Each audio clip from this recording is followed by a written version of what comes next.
कृषि दर्शन देखैया छत्तीसगढ़ के जम्मू किसान भाई बहनी हो मया भरे झोंकाओ राम राम जय जोहार।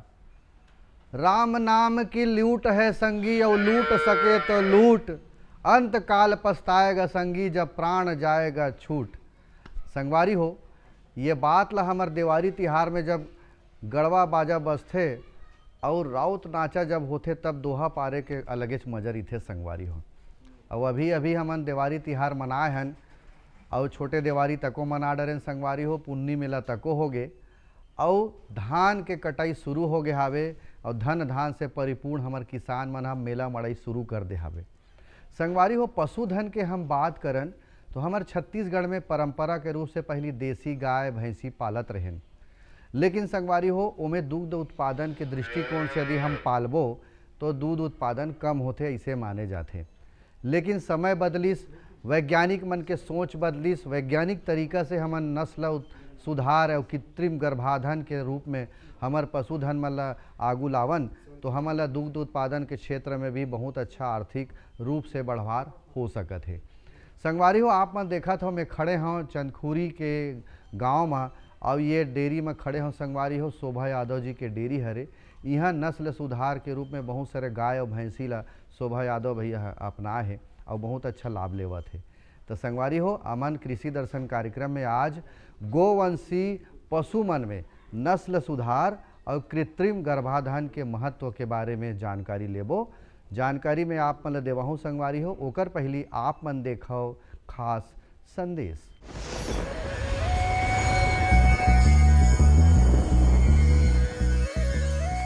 केला में जहाँ तक के कीट और बीमारी की बात करें तो सामान्य तौर पे अगर मैं कहूँ छत्तीसगढ़ में तो यहाँ पर केला में बहुत कम ही कीट और बीमारी आता है। लेकिन फिर भी जब बहुत पास पास लगाते हैं, जैसे किसान क्या करते हैं कि डेढ़ मीटर के आसपास में लगाते हैं पौधे की संख्या बढ़ाने के लिए, या बहुत क्लोज प्लांटिंग जिसको कहते हैं हम लोग, है ना, वो करता है तो क्या होता है कि बहुत ही ज़्यादा छाया पड़ जाती है, पौधों को भी धूप नहीं मिलती और पत्तियों में भी नीचे तक के धूप नहीं पहुंचने के कारण वहाँ पे कुछ कीड़े आते हैं, कुछ कीट पतंगे आते हैं। वो सामान्य तौर पर कभी पत्तियों के हल्का ऊपर काटते हैं, जो नए निकलती हुई पत्ती रहती है उसके पास में जाकर वो पत्तियों को खाते हैं। तो इस प्रकार से जब कीड़ा आपने को दिखाई दे तो हम लोग रोगर 2 ml प्रति लीटर के हिसाब से मात्रा के हम स्प्रे करें तो उससे क्या होगा कि पत्ती को काटने वाले कीड़े खत्म हो जाएंगे।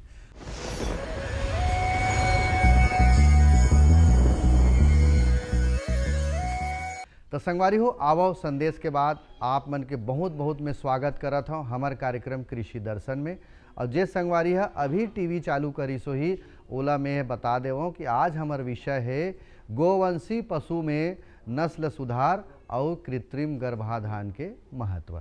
तो संगवारी हो हमार तीर आज विशेषज्ञ के रूप में हमन बुलाए हैं डॉक्टर नरोत्तम चंद्राकर जी, सहायक शल्यज्ञ पशु चिकित्सा विभाग ग्राम मंदिर हसौद के हरे।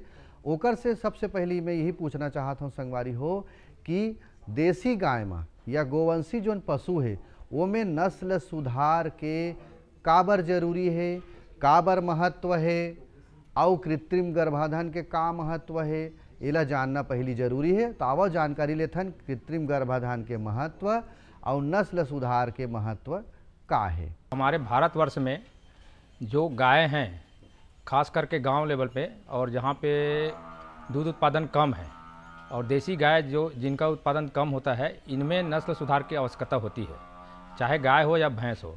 तो इस तरह से हम देखते हैं तो कुछ भारत के जैसे अपने कुछ राज्य जैसे महाराष्ट्र है, गुजरात है, पंजाब है, हरियाणा है, यहाँ पे अच्छे नस्ल के गायें ऑलरेडी पैदा हुए हैं, प्रकृति ने उनको दिया है अनुदान में। अब गुजरात की बात करते हैं तो गुजरात में हमको गिर गाय वहाँ का पैदाशी नस्ल है। उसी प्रकार के हरियाणा में हरियाणा ही है और आपका पंजाब है जहाँ पे साहिवाल और ये सब रेड सिंधी वहाँ पैदा होते हैं। तो इसी प्रकार के मुर्रा भैंस भी अभी पंजाब जो राष्ट्र है वहाँ पे आपको मिलता है, राज्य इस पर। और जब ये अच्छे नस्ल की गाय भारतीय नस्ल की और भैंस जो है अलग अलग राज्यों में देखने को मिलता है, तो क्यों न भारत के पूरे राज्य में इसका विस्तार हो और अच्छे से दूध उत्पादन के कार्यक्रम में वृद्धि हो और हमारे किसान भाइयों को उनका लाभ मिल सके। इस उद्देश्य से क्या किया गया है कि शासन का मंशा ये है कि कृत्रिम गर्भाधान के माध्यम से अधिक किसान भाइयों को हर एक राज्य में इनका बेनिफिट मिल सके, इस उद्देश्य से कृत्रिम गर्भाधान कराए जाते हैं। तो हम देखते हैं कि हम छत्तीसगढ़ में हम यहाँ पे देख रहे हैं कि जो गाय देसी गाय है उसका दूध उत्पादन बहुत ही कम होता है, 1 लीटर या 2 लीटर, और उसी प्रकार के भैंस में भी देखा जाता है तो उसमें 2 या 5 लीटर के आसपास ही मिलते हैं। जब उसमें हम अच्छे नस्ल की, अभी जैसे मैंने बताया था कि बहुत अच्छे नस्ल की भैंस और गाय अन्य राज्यों में मिलता है, उनके अच्छे संतति का सलेक्शन किया जाता है और उसमें सीमन कलेक्शन किया जाता है, हाई आनुवंशिक गुण को उसको ध्यान करके, और सीमन कलेक्शन सेंटर बनाया जाता है। जैसे हमारे यहाँ छत्तीसगढ़ राज्य में अंजोरा में है। अंजोरा में क्या करते हैं कि गिर है, साहिवाल है, थारपारकर है, रेड सिंधी है, इनके साँड़ों के वीर्य को कलेक्ट करके उसको एक जगह एकत्रित कर लेते हैं और डीप फ्रीजर मतलब उसमें रख करके लिक्विड नाइट्रोजन में प्रिजर्व करते हैं। तो इन साँड़ों के वीर्य को जब रखा जाता है तो कई सालों तक आप रख सकते हो, और उन्हीं को छोटे छोटे सेंटर हमारे जितने भी प्रदेश के हैं, शासकीय संस्थान हैं, प्राइवेट एआई वर्कर्स हैं, इनको जो दिया जाता है, वहाँ से फिर कृत्रिम गर्भाधान के माध्यम से ये जो किसानों को संपर्क करते हैं। जब इनकी गाय ऋतुमय होती है, गर्मी में आती है, उसी प्रकार के भैंस जब गर्मी में आती है तो ये किसान भाई हमारे सब सेंटर है या पशु चिकित्सालय है, वहाँ पर जा कर के संपर्क करते हैं, और संपर्क करने के बाद फिर उनको अप्रोच करने के बाद जो एआई का टेक्निक है, कृत्रिम गर्भाधान का तकनीक है, उसको अडाप्ट करते हैं।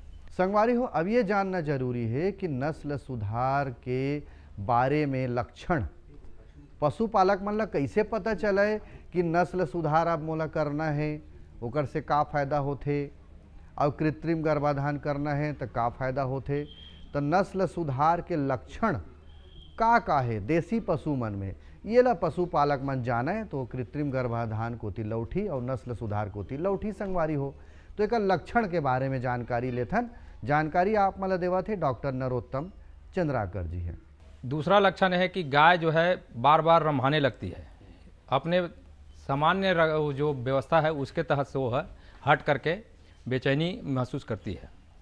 तीसरा महत्वपूर्ण लक्षण है कि एक से दूसरे पशुओं में माउंट करने लगता है, हीट में रहती है तो, या तो फिर सांड से समागम करने की कोशिश करती रहती है। और दूध उत्पादन वाली जो गाय रहती हैं उसमें दूध उत्पादन भी कम हो जाता है, जब तक उसका कृत्रिम गर्भाधान ना हो जाए या फिर नेचुरल सर्विस ना हो जाए तब तक के वो दूध में बराबर नहीं आती है। तो ये 3-4 मुख्य लक्षण हैं जिसके तहत में हमको किसान भाइयों को पता चल जाता है, और वही किसान भाई हमको फिर सूचना देते हैं, हमारे पशुधन विकास विभाग के जितने भी कर्मचारी अधिकारी हैं, तब हमको पता चलता है कि इनकी गाय गर्मी में है। और गर्मी में आने के बाद 12 घंटे के बाद अगर मान लो शुरुआत में, उसके लक्षण ये भी है कि 3 स्टेज होते हैं गर्मी में आने का। तो एक तो एक्सीलेंट जिसको बोलते हैं फर्स्ट स्टेप में, दूसरा है मिडिल और तीसरा डिक्लाइन। तो हमको जब गर्मी में आती है तो बहुत ज़्यादा एक्सीलेंट जब रहता है स्थिति, तो उस समय ना करके हम 12 घंटे के बाद या 10 घंटे के बाद एआई करते हैं, तो उसमें सक्सेसफुल रिजल्ट मिलता है। अब डॉक्टर नरोत्तम चंद्राकर जी है, आप मन ला बताही संगवारी हो कि कृत्रिम गर्भाधान में का उपकरण लगथे, ओकर नाम का है, वो कैसे उपकरण के प्रयोग करथे, और कृत्रिम गर्भाधान के प्रक्रिया का है, कैसे कैसे कृत्रिम गर्भाधान होथे, ये पूरा बात ला पूरा हमन डॉक्टर नरोत्तम चंद्राकर जी पूरा बात ला आप मन ला बताही कि कृत्रिम गर्भाधान कैसे होथे, और ओकर उपकरण मन ला का कथे, कैसे कैसे उपकरण के उपयोग करथे। आवो कैसे कृत्रिम गर्भाधान होथे संगवारी हो देखन। कृत्रिम गर्भाधान के लिए क्या है कि जो हमने पहले बताया था कि अच्छे उत्तम नस्ल के जो सांड का है वीर्य को हम कलेक्ट करके स्ट्रास तैयार करते हैं। देखिए, प्राकृतिक गर्भाधान के बाद क्या होता है कि एक सांड जो सर्विस करता है तो एक ही गाय को फैला सकता है, लेकिन जब उसके सीमन को हम कलेक्ट कर लेते हैं तो उसका एक बार का कलेक्शन में जितना सीमन निकलता है उसको हम 200 गायों को फैला सकते हैं, और उसको हाई टेक्निक से ले करके मतलब क्या करते हैं कि स्ट्रास तैयार करते हैं लेबोरेटरी में उसका, और छोटे छोटे 200 उसके स्ट्रास तैयार हो जाते हैं। ये हमारा एआई कंटेनर कहते हैं कृत्रिम गर्भाधान का, इसमें लिक्विड नाइट्रोजन कंटेनर रहता है जिसका तापमान -196 डिग्री सेल्सियस रहता है। ये जो अभी आप धुआं देख रहे हैं वो ये लिक्विड फॉर्म में इसमें अंदर में रहता है। एक बार अगर नाइट्रोजन डाल दिया जाता है तो इसमें 7 दिन 8 दिन तक के प्रिजर्व रहता है।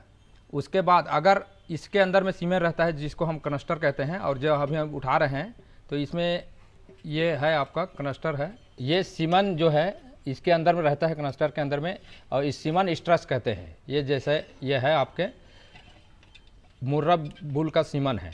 जब गाय या भैंस जब गर्मी में रहती है तब इसका उपयोग करते हैं, और इसको थाइंग प्रक्रिया से गर्म पानी में डालते हैं जिसका तापमान रहता है 45 डिग्री सेल्सियस।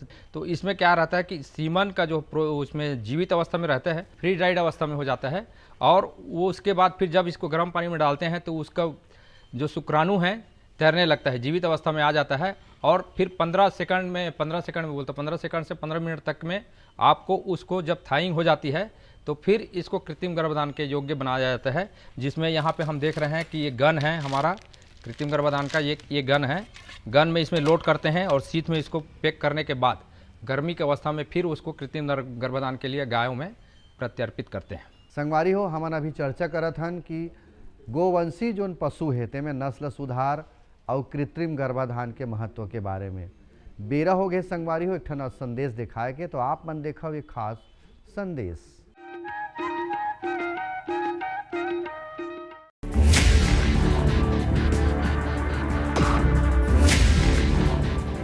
भोजन, जल और शुद्ध वातावरण हमारे जीवन का मुख्य आधार है और कृषि इसका मूल स्तंभ। पिछले 60 वर्षों में विज्ञान आधारित कृषि का व्यापक प्रसार हुआ है। साथ ही कृत्रिम संसाधनों के बढ़ते प्रयोग से कृषि की सतत क्षमता पर चिंताएं बढ़ी हैं।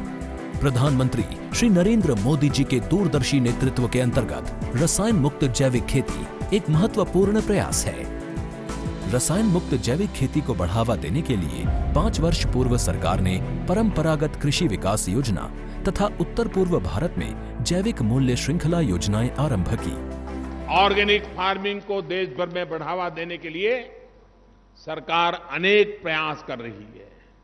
इसके लिए परंपरागत कृषि विकास योजना के तहत काम किया जा रहा है। न सिर्फ ऑर्गेनिक फार्मिंग को बल दिया जा रहा है, बल्कि उसके लिए वैल्यू एडिशन और मार्केट की व्यवस्था भी की जा रही है।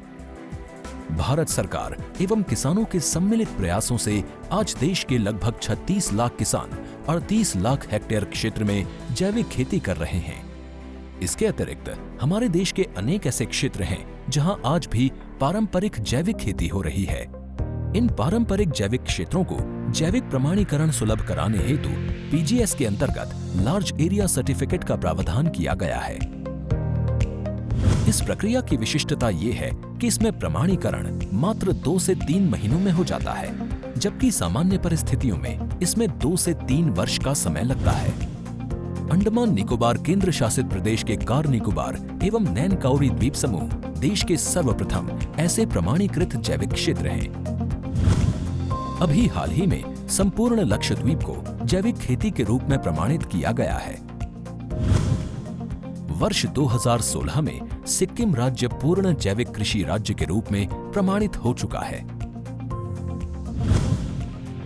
सुदूर उत्तर में हिमालय श्रृंखला के बीच स्थित लद्दाख ने भी पूर्ण जैविक के लक्ष्य की ओर बढ़ना शुरू कर दिया है।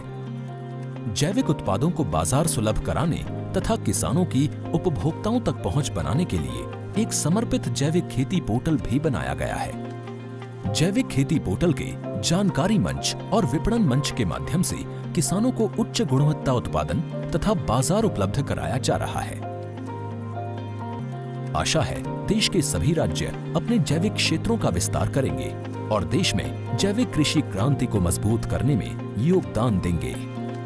जैविक उत्पादों की देश और विदेशों में बढ़ती मांग तथा जैविक उत्पादों का बढ़ता बाजार, किसानों की उपभोक्ताओं तक पहुंच तथा जैविक एफपीओ द्वारा जैविक कृषि व्यापार में भागीदारी हमारे किसानों को अपनी आय बढ़ाने का अवसर दे रहा है। पिछले 5 वर्षों में जैविक कृषि उत्पादों का निर्यात दोगुने से अधिक बढ़कर 7,000 करोड़ रुपए से अधिक का हो गया है और इसमें प्रतिवर्ष 20% से अधिक की वृद्धि हो रही है। उम्मीद है पारंपरिक क्षेत्र के किसान भी इस बढ़ते बाजार से लाभान्वित होंगे और जैविक कृषि आंदोलन को आगे बढ़ाएंगे। किसानों की मुस्कान समृद्ध हिंदुस्तान की है पहचान।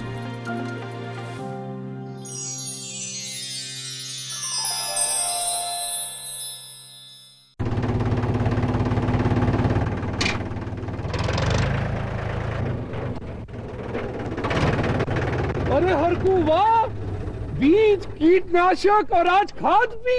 अरे इतना खर्चा कहाँ से? अरे खर्च की चिंता किसे है, मेरे पास है ये किसान क्रेडिट कार्ड। कार्ड? अरे बैंकों द्वारा जारी इस कार्ड से किसान उसकी सीमा तक की रकम कभी भी बैंक से निकलवा सकता है और खेती बाड़ी की सामग्री कभी भी खरीद सकता है। तो हरकू भैया एक कार्ड मेरे लिए भी। किसान क्रेडिट कार्ड के लिए नजदीकी बैंक से संपर्क करें और पाएं ढेर सारे लाभ। संगवारी हो, संदेश के बाद आवो एक घाव फिर आप मन के हमारे कार्यक्रम में स्वागत में करत हूँ और चर्चा करन गोवंशी पशु मन में कृत्रिम गर्भाधान और नस्ल सुधार के हम चर्चा करत हैं। संगवारी हो, अब बात आथे कि नस्ल सुधार के बाद, कृत्रिम गर्भाधान के बाद जोन बच्चा हमार तीर पशुपालक मन पैदा करवाते कृत्रिम गर्भाधान के माध्यम से, तो वो बच्चा और सामान्य पशु के जोन बच्चा है तेमे का अंतर होथे, का अंतर में देखे जाते, का अंतर वो मन महसूस करते और कैसे उमें बदलाव देखे जाते। आवो दोनों पशु के जोन बच्चा रही तेमे अंतर ला जानन और सुनन का कहा थे नरोत्तम चंद्राकर जी है। जो कृत्रिम गर्भाधान से बच्चे पैदा होते हैं, चाहे गाय का हो या भैंस का हो, तो हम अभी मैंने पहले बताया था कि अच्छे नस्ल के सीमन का उपयोग करते हैं तो अच्छा नस्ल का उसके यहाँ बच्चा पैदा होगा। अगर हमारी गाय देसी गाय है जिसका दूध उत्पादन लीटर बहुत कम है और उसका उस गर्मी में आई, तो उसमें हमने बच्चा के लिए हमने सीमेन का उपयोग किया, कृत्रिम गर्भाधान किया। 9 महीना बाद जब वही गाय जो है बच्चे देते हैं तो वो बछिया या बछड़ा पैदा होता है। तो क्या होता है कि जेनेटिक का सिद्धांत है कि 50% माँ का और 50% पिता का गुण पैदा होने के बाद फिर वो जो बच्चा पैदा होता है। और वही लक्षण हमको देखने को मिलता है जब हमारी गाय 2 लीटर दूध दे रही थी और लेकिन हम कृत्रिम गर्भाधान के माध्यम से उसमें हम बच्चा पैदा किए हैं। मान लो साहीवाल का सीमन हमने डाला है तो साहीवाल बच्चा पैदा होगा जिसमें 50% देसी का और 50% साहीवाल का बच्चा देखने को मिलेगा 9 महीने बाद।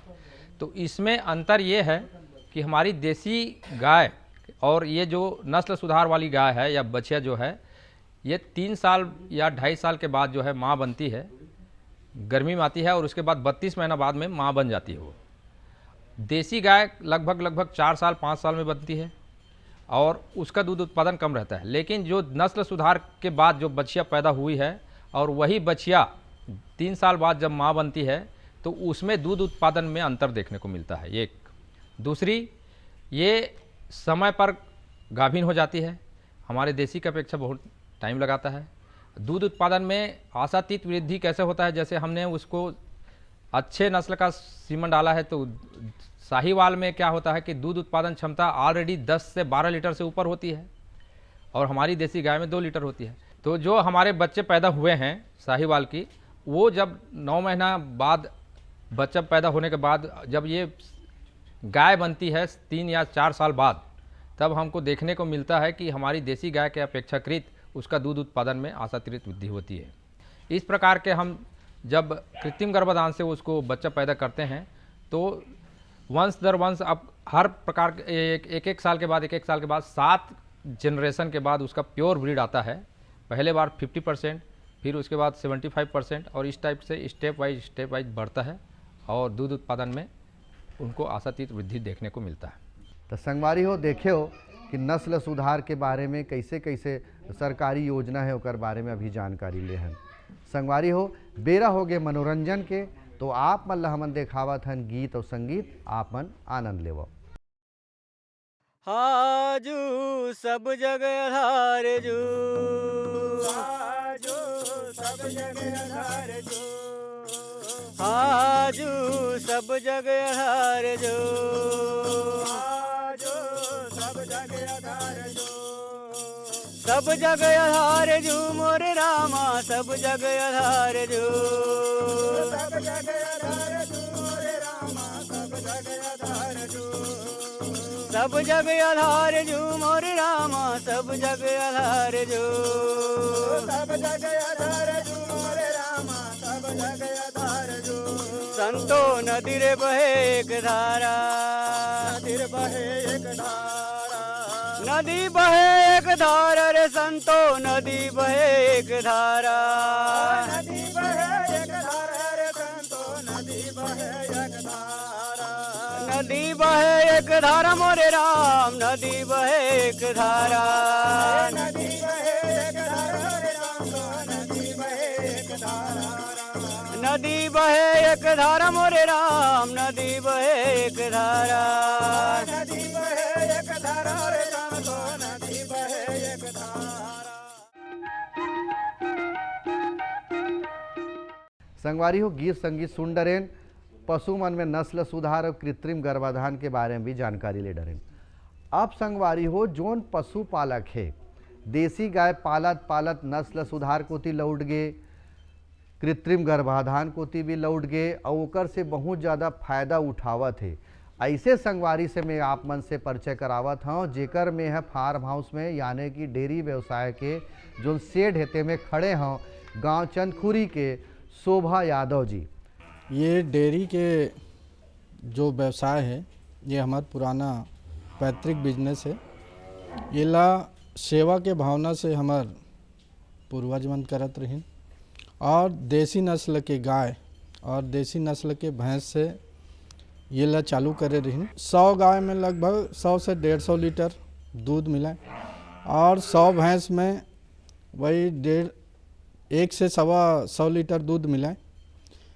जब धीरे धीरे कृत्रिम गर्भाधान के प्रचलन चालू हुई, हमार क्षेत्र के पशु विभाग के हमार डॉक्टर मन और मीडिया के माध्यम से सरकार के कई तरह के योजना है ओकर माध्यम से पता चलिस कि कृत्रिम गर्भाधान से जो पशु हमला बछिया के रूप में प्राप्त होते, वो बछिया के पिता के द्वारा, माँ जैसे देसी है तो पिता जो है वो उन्नत नस्ल के होते तो ओकर दूध दे के क्षमता जो है अधिक होते। अभी हमारे डेयरी में बहुत सारी बछिया है और पड़िया है जोन कृत्रिम गर्भाधान से उत्पादन हो हैं। आज वो गाय मन जो है देसी गाय के बच्चा होए के बाद भी 10 से 15 लीटर गाय के बछिया जो है कृत्रिम गर्भाधान से दो उत्पन्न हुए हैं, ओकर क्षमता 10 से 15 लीटर तक दूध दे के क्षमता है। भैंस जो है 8 से 10 लीटर तक वो देते। बहुत जल्दी 2 साल के अंदर देसी बछिया जो है या देसी पड़िया जो है 2.5 से 3 साल लेते हैं वो गर्भाधान में आए बर, लेकिन उन्नत नस्ल के बछिया या पड़िया जो है 2 साल के अंदर अंदर इवन 1.5 साल में हिट में आ जाते हैं और बोला हम AI करवा देते हैं तो वो प्रजनन के लिए वो 2.5 साल में तैयार हो जाते हैं। डेयरी से संबंधित कोई समस्या आवत है ओकर समाधान के लिए प्रतिदिन हमारे क्षेत्र में वेटनरी के डॉक्टर यहाँ उपलब्ध होते हैं। चंदखुरी सेंटर हैं और यहाँ से कई बार ऐसे विकट परिस्थिति आ गए जैसे प्रजनन के लिए कोई एक आध पशुधन में प्रॉब्लम आ जाते, बच्चा फंस गए या और कोई एबार्सन के स्थिति आ गए तो हमला मंदिर हंसो से या रायपुर से भी वेटनरी के विभाग से सहयोग प्राप्त होते। तो संगवारी हो, जाए के बेरा हो गए हावे।